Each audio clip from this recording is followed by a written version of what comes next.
Boskanni 15 December tara Tripura jut milni bukhakti phongni damchisa tama jarawa achuk saba khlajanai damchini hairomoi aboni ura hasini secretary ni jaga sanmung blai rokno to yafari jagnai sanmung blai tonai beton bari den khobai koboni sanmung rok Boskanni sara borokni sanmung no riya hunke te saba kota khlaine hone saka tini agota press club koktumni kutumunga Tripura Chotkar Shramik Union Pensioner Welfare Society of jut mill kaisa limitation beton rimane boro of beton by non khongochar rimaya haini bagano kokthona bisin dege boro hapano koike boro beton by rin bagai আপনারা জানেন Tripura jute মিলে শ্রমিক কর্মচারীরা তাদের ১/১/১৯৯৬ থেকে অন্যান্য পিএসসির মতো বেতন ভাতা দেওয়ার বিষয়েতে আমরা চারটে সংগঠনের সম্মিলিত আন্দোলন কমিটি ত্রিপুরা চটকল শ্রমিক union pensioners welfare society of jute mill Tripura jute mill আইনি পরামর্শ কমিটি এবং ডাইং হার্নেস pensioners and pensioners welfare committee এই চারটা কমিটি আমরা যৌথভাবে আমরা এই আমাদের ন্যায্য পাওনার জন্য দীর্ঘদিন যাবৎ লড়াই করতেছি। এর মধ্যে সরকারের পরিবর্তন ঘটছে, রাজনৈতিক পটভূমির পরিবর্তন ঘটছে। এখন বর্তমানে যারা সরকারে আছেন আমরা তাদের কাছেও আমাদের এই দাবি দেওয়া সংকলিত কাগজপত্র ডেপুটেশন বা অন্য কিছু আমরা দিছি এবং আমরা যখন হাইকোর্টের রায়টা পাই তখনও বামপন্থী সরকারটা ছিল, কিন্তু হাইকোর্টের রায় পাওয়ার পরে সরকারের পরিবর্তন ঘটে।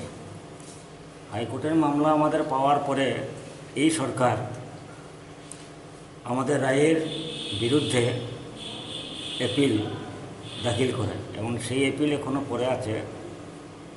কোভিড-19 এবং বিশেষ করে অ্যাডভোকেট জেনারেল অরুণ কান্তি ভৌমিক প্রয়াত, ওনার প্রতি আমরা শ্রদ্ধাও জানাই। উনি অনুপস্থিত থাকার কারণে আমাদের সেই অ্যাপিল মামলাটি এখনও পড়ে রয়েছে, এখনও কোনো তারিখ পড়েনি এবং সেই তারিখটা আনার জন্য আমরা দৌড়ঝাঁপ করতেছি এবং আমরা সরকারের সঙ্গে যোগাযোগ করারও চেষ্টা করছি। কিন্তু দুর্ভাগ্যের বিষয় আমরা মুখ্যমন্ত্রী সহ চিফ সেক্রেটারি সহ অন্যান্য সংশ্লিষ্ট যে দপ্তরের আধিকারিকরা আছে তাদের সঙ্গে যোগাযোগ করে কথাবার্তা বলার জন্য বহু চেষ্টা করছে, কিন্তু এখন পর্যন্ত আমাদেরকে কথা বলার কোনো সুযোগ তারা দেয়নি এবং মাঝখানে জনতার দরবারে যাওয়ার জন্য আমাদেরকে বলা হয়েছিল, কিন্তু জনতার দরবারে যাওয়ার মতো বিষয় এই বিষয়টা এত ছোট বিষয় না। তারপর আমরা যাওয়ার চেষ্টা করছি, কিন্তু ততক্ষণে যেদিন তারিখ ছিল সেদিন জনতার দরবার বন্ধ, পরবর্তীতে জনতার দরবার টোটালি বন্ধ হয়ে গেছে। এই অবস্থায় দাঁড়ায় আমাদের যে দাবি দেওয়াটা এটা সম্পর্কে আপনাদের পূর্বেও জানা আছে। আমরা দীর্ঘদিন লড়াই আন্দোলন করে দিতেছি। সরকারই আমাদের যে প্রাপ্য অধিকার, যেটা আমরা হাইকোর্ট থেকে আদেশ পেয়েছি, নির্দেশ পেয়েছি, সেইটাকে তারা দীর্ঘসূত্রিতা করার জন্য অথবা না দেওয়ার জন্য এই অ্যাপিল মামলাটা করেন।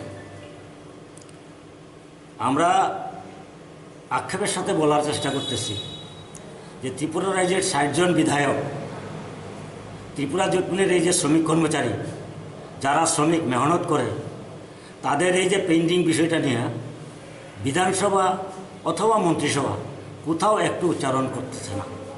এটা হচ্ছে আমাদের সবচেয়ে দুর্ভাগ্যের বিষয়। আমরা মনে করেছিলাম ত্রিপুরা রাজ্যের রাজনৈতিক পটভূমি পরিবর্তন, সরকারের পরিবর্তনের পরে আমাদের এই ঘটনাটা, এই বিষয়টা, আমাদের এই দাবি এটা তাড়াতাড়ি শেষ হয়ে যাবে, ইতিমধ্যে নিষ্পন্ন হয়ে যাবে। তাছাড়া সরকার, নতুন যে সরকার, এটা ৩ বছর যেতে চলেছে, কিন্তু ৩ বছরের মধ্যে ত্রিপুরা জুট মিলের যে আমাদের যে শ্রমিক কর্মচারীর সমস্যা, এই নিয়ে ৩টা সেকেন্ড আমাদেরকে সময় দিতে পারছেন না তারা।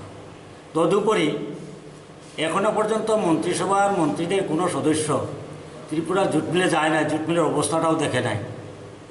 আমাদের শিল্পমন্ত্রী স্বয়ং নিজে মুখ্যমন্ত্রী, তিনি ৩ বছর পার হইতে যাইতেছে, কিন্তু এখনও পর্যন্ত জুট মিলে গিয়ে পা ফেলেননি। এটাও একটা অন্যরকম একটা দিক। তাই আজকে 3 বছর যখন অতিবাহিত হইতেছে কোনো কথা নাই, আমরা বারে বারে বলার চেষ্টা করছি, অনুরোধ করার চেষ্টা করছি, কিন্তু আমাদের ডাকছেন না।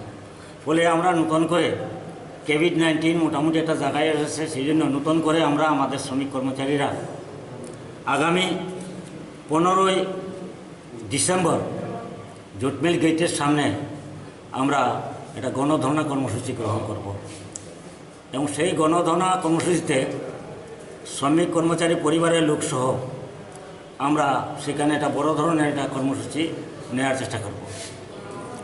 সেখানে আমাদের দাবিটা থাকবে, আগে যে দাবিটা বলেছি সেটা থাকবে না, নতুন করে আমরা দাবি করছি এটাই, শ্রমিক স্বার্থের পরিপন্থী আপিলকৃত মামলা প্রত্যাহার করো, আইনি অধিকারে প্রাপ্য বেতন ভাতাদি কোর্টের নির্দেশ অনুযায়ী অবিলম্বে প্রদান করো। এই একটা দাবির ভিত্তিতেই আমরা নতুন করে সেদিন গণধর্ণা করব 15ই ডিসেম্বর মঙ্গলবার পরে সকাল 11টা থেকে 2 ঘন্টার গণঅবস্থান করব। সেই গণঅবস্থানের মধ্য থেকে আমরা চিফ সেক্রেটারির কাছে একটা স্মারকলিপি তুলে দেব। তৎসঙ্গে ত্রিপুরা জুট মিলের ম্যানেজিং ডাইরেক্টর কাম চেয়ারম্যান তার কাছেও আমরা প্রতিলিপি দিব, শিল্প দপ্তরেও আমরা প্রতিলিপি দিব, শ্রম দপ্তরেও আমরা প্রতিলিপি দিব। এই যে আমাদের দাবি দাওয়া সংক্রান্ত নতুন করে এই যে আমাদের বক্তব্যটা, সেটা আমরা সেখানে প্রকাশ করার চেষ্টা করব। তাই আমরা এখনও বিনম্রভাবে বর্তমান সরকারের কাছে আমরা আপিল করতে চাই যে আমাদের বিরুদ্ধে, আমাদের ন্যায্য পাওনার বিরুদ্ধে যে অ্যাপিল মামলা করেছেন এটাকে প্রত্যাহার করুক, আমাদের সঙ্গে আলোচনায় আসুক এবং এটাকে নিষ্পন্ন করার জন্য একটা রাস্তা তৈরি হোক, সেখানে আমরা স্বাগত জানাবো। অন্যথায় আমরা পরবর্তী সময়েতে বৃহত্তর আন্দোলন যেতে বাধ্য হব, কারণ এই আমাদের গণঅবস্থানে আমাদের শেষ হবে না। এর মধ্য দিয়ে যদি সরকার যদি আমাদের এই প্রত্যাশা পূরণ করে নেন তাহলে ভালো কথা, যদি না করেন তাহলে আমরা আর কি করব, আমাদের তো সেই বৃহত্তর আন্দোলনের দিকে আমাদেরকে ঠেলে দেওয়া হবে। তাই আগামী দিনে আমরা এইরকম একটা কর্মসূচি নিয়ে আমরা এগোচ্ছি এবং সেই কর্মসূচিকে সফল করার লক্ষ্যে আজকে আপনাদেরকে এই সাংবাদিক লাইथाना सारदाखौ बरफनि सानमुंरंनि गोबां मन'जाबा खालायगा फिया मुंसा माइया दाबोनि हाफंनि जराबा हाइनो कुचुक बेरेमनि आदंनि सिमि चेंगै मन्त्रि नेतारावै मालिका बरनि बेतन बारिना दियै आबोनि बागैनि बरफ तेबो कतर सभा खालायनो होनै साका जुट मिलनि आदंर बिया नांगै तंमोनि बिया नांगेनि बागै आबोनि बागैनि बरफ दामचिनि बागै सभा खालायनाय अ सानमुंरं दियै